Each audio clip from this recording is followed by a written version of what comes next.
Տարեսկզբից սահմանում առկա լարվածության հետևանքով հայկական կողմը տվել է 7 զոհ, այսօր հրավիրված ասուլիսի ժամանակ ՀՀՊՆ պաշտոնական տվյալները հրապարակեց նախարար Օհանյանը, խնդրելով չավելացնել թվերը։ Հակառակորդն ինչ նպատակ էլ ունենա, հստակ գործողություն թե ցուցադրական, հայկական կողմը միշտ պատրաստ է պաշտպանական եւ կանխարգելիչ գործողությունների։ Եթե հակառակորդը մտածում է, որ մենք պահպանելու ենք այսպես ստատիկ այդ նաեւ տարածքային առումով կարմիր գիծը մեր պաշտպանվածությունը, այսպես հանուն հրադադարի, ապա նա սխալվում է։ Մենք պատրաստ ենք այսօր ցանկացած գործողությունների եւ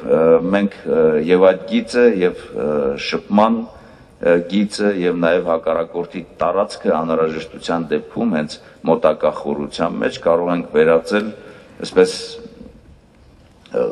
մի թեժ կետի, որից ինքն էլ գլուխ չի հանի։ Հայաստանի Հանրապետությունը ՀԱՊԿ-անդամ է եւ Հավաքական անվտանգության մասին պայմանագիրը ենթադրում է, որ մասնակից պետությունները համատեղ ջանքերով դիմակայում են, իսկ անհրաժեշտության դեպքում նաեւ վերացնում իրենց ինքնիշխանությանը եւ տարածքային ամբողջականությանն ուղղված ռազմական սպառնալիքը։ Օհանյանը ՀԱՊԿ դիմելու անհրաժեշտություն չի տեսնում։ Ինչու է այդ դեպքում պետք հայկական բանակը, եթե ինքը իր առջև դրված խնդիրները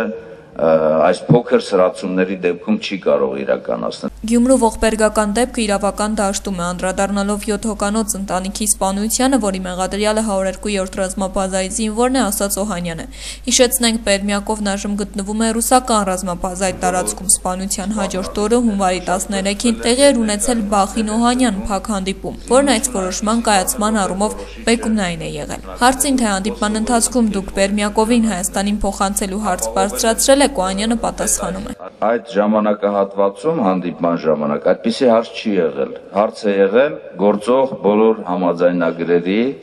միջպետական համաձայնագրերի եւ գործող օրենսդրության շրջանակներում,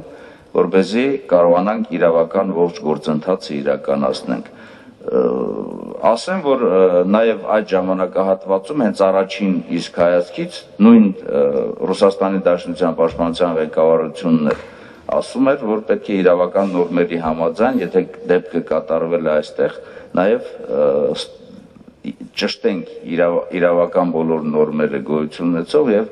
այդպես էլ իրականացնենք։ Ըստ էության Օհանյանը չի հաստատում, որ որոշումն այդ հանդիպման ընթացքում է կայացվել, ավելին կողմերը միջպետական համաձայնագրի շրջանակներում գործելու հարց են քննարկել։ Ուստի փորձեցինք ճշգրտել, քննարկել են, որ միջպետական համաձայնագրի խախտումը, երբ ՀՀ սահման է խախտելու փորձ իրականացնող քաղաքացուն, ռուս սահմանապանները հանձնում են ռազմաբազային, ոչ թե հայկական կողմին։